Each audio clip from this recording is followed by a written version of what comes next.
guys, today we are going to look at designing a plant community for a medium moisture to even dry site. That would be clay or clay loam would be the ideal soil type for the plants that we're going to look at. So we're going to explore using a matrix and designing from there. So our matrix will be either Carex vapanoidea or Bouteloua cordipendula. The Bouteloua is a warm season Cytodes grama grass.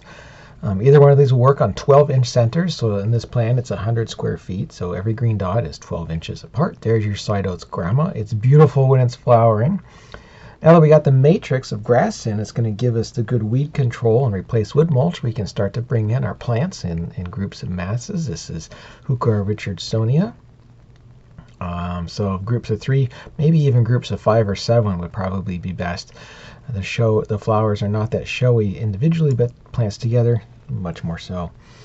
And we can come in and we can dot in some Baptisia Minor. This will be our shorter Baptisia, so not the taller Baptisia australis, that's 4 feet, but this is going to be more about 2 feet. Just dot in a couple of those. In about 3 or 4 years, you'll finally get some flowers, and aren't they just stunning? You bet they are. And the black seed pods are great in fall and winter.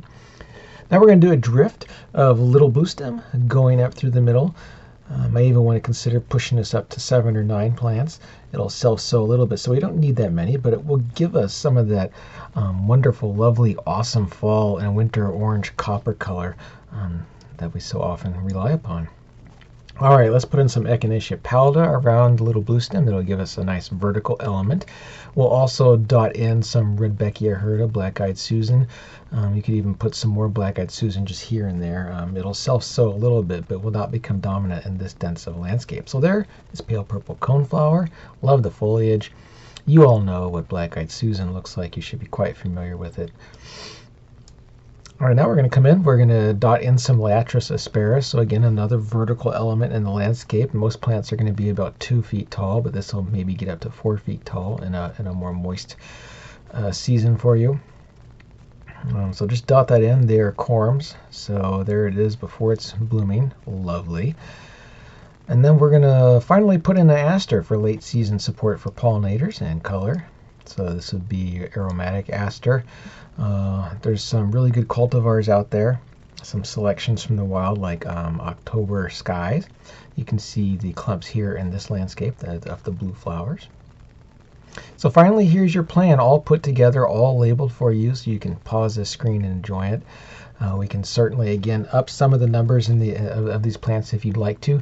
We can even add some additional plants if you want some more interest throughout the seasons, like Echinacea canadensis in spring, Dahlia purpurea in early summer, like June. That's pretty well behaved, but the bunnies like it.